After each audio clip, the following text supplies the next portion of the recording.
அண்மை காலமாக சீமான் செய்தியாளர் கேள்வி கேட்கும் செய்தியாளர் கடுமையா நடந்திருக்காரு, கடுமையான வார்த்தைகளை பயன்படுத்துறாருங்கிறது ஒரு தொடர்கதையாவே இருந்தது. தொடர்களை எத்தனை இடத்துல நடக்குது? உங்ககிட்ட இது கடுமையா நடந்துக்கிறாரா?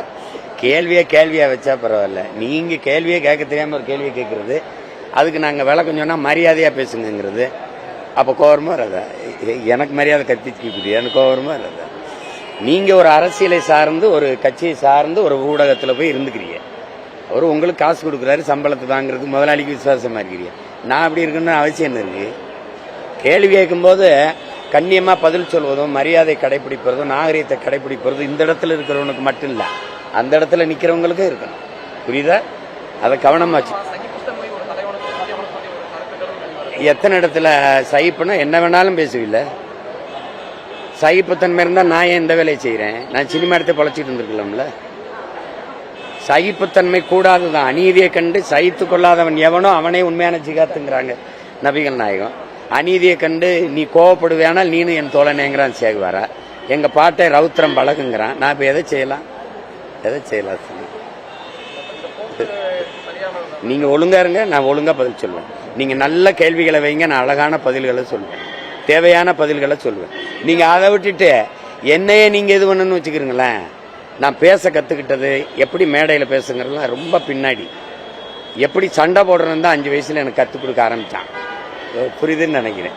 அதனால பேசுற சீமான தானே நீங்க பாத்திருக்கீங்க. அது நீங்க என்கிட்ட வருத்தம் தெரிவிங்க, இனிமே அப்படி நடந்துக்கிற மாட்டோம்.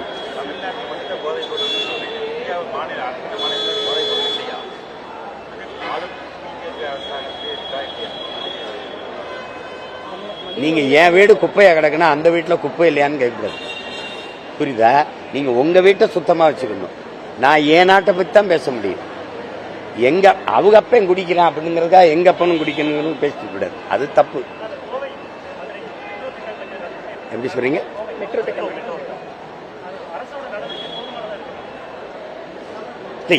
என்னோட தனிப்பட்ட எங்களுடையது. எனக்கு இந்த திட்டத்தில் உடன்பாடு இல்லை. உங்களுக்கு புரியுதுன்னு நினைக்கிறேன். 72,000 கோடி இதுல முதலீடு செய்யப்படுது.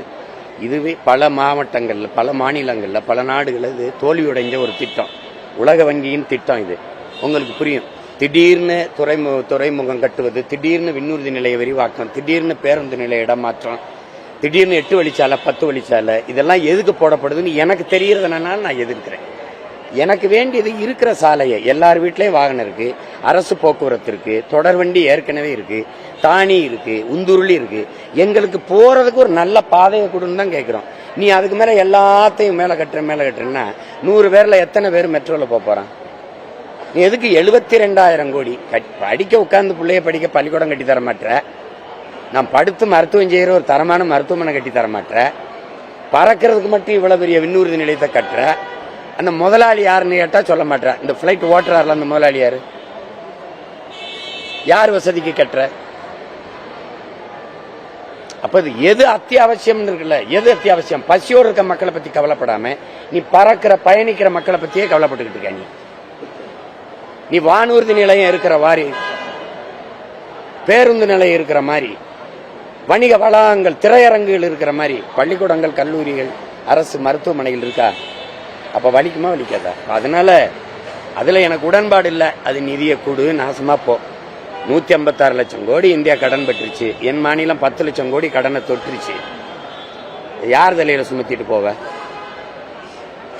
அதுல எனக்கு பெரிய இது இல்லை, கருத்து இல்லை. என்னத்தையோ பண்ணிட்டு போங்கிறதா.